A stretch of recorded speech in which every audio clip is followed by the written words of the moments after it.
ప్రతి అక్షరం ప్రజల పక్షం. HR9 న్యూస్ టీవీకి స్వాగతం, సుస్వాగతం. ఆంధ్రప్రదేశ్ ప్రభుత్వం ప్రతి నెల 3వ శనివారం రాష్ట్ర వ్యాప్తంగా ప్రతిష్టాత్మకంగా తలపెట్టిన స్వచ్ఛ ఆంధ్ర స్వచ్ఛ దివాస్ కార్యక్రమంలో భాగంగా పెనుకొండ పట్టణంలోని అంబేద్కర్ సర్కిల్లో పాల్గొన్న హిందూపురం పార్లమెంటు సభ్యులు బీకే పార్థసారథి మాట్లాడుతూ, మన పరిసరాలను మనమే శుభ్రంగా ఉంచుకుందాం. రోడ్డుపైన అనవసరంగా చెత్త వేసి మన ఆరోగ్యాన్ని మనమే పాడు చేసుకోవడం మంచిది కాదు అన్నారు. అందరూ పరిశుభ్రతను పాటించి ఈ కార్యక్రమాన్ని విజయవంతం చేయాలని కోరారు. మరియు ఈ కార్యక్రమంలో నగర పంచాయతీ మున్సిపల్ కమిషనర్ సతీష్ మరియు మున్సిపల్ సిబ్బంది మరియు తెలుగుదేశం పార్టీ నాయకులు, కార్యకర్తలు తదితరులు పాల్గొన్నారు.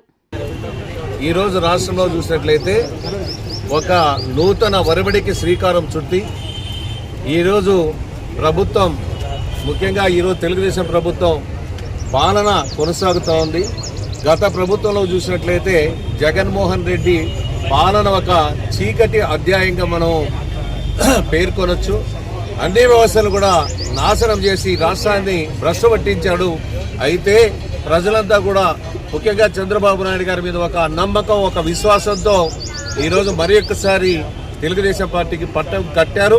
అది ముఖ్యంగా మా భుజస్కంధాల మీద ఒక గురుతరమైనటువంటి బాధ్యత ఉంది. ఈ రాష్ట్రాన్ని సర్వతోముఖ అభివృద్ధి సాధించే విధంగా ఈరోజు చర్యలు కూడా కొనసాగుతున్నాయి. మనం అందరం చూస్తూ ఉన్నాం. మనం ఈ రాష్ట్రంలో చూసినట్లయితే ఒక్కొక్క వ్యవస్థని ఈరోజు గాడిలో పెట్టడం జరుగుతూ ఉంది. ఈ రాష్ట్రంలో చంద్రబాబు నాయుడు గారు ముఖ్యమంత్రి అయిన తర్వాత మనందరికీ తెలుసు, ఈరోజు పెన్షన్ అనేది సక్రమంగా 4,000 రూపాయలు కూడా ఇవ్వడం కూడా జరుగుతూ ఉంది. అదేవిధంగా ఉచిత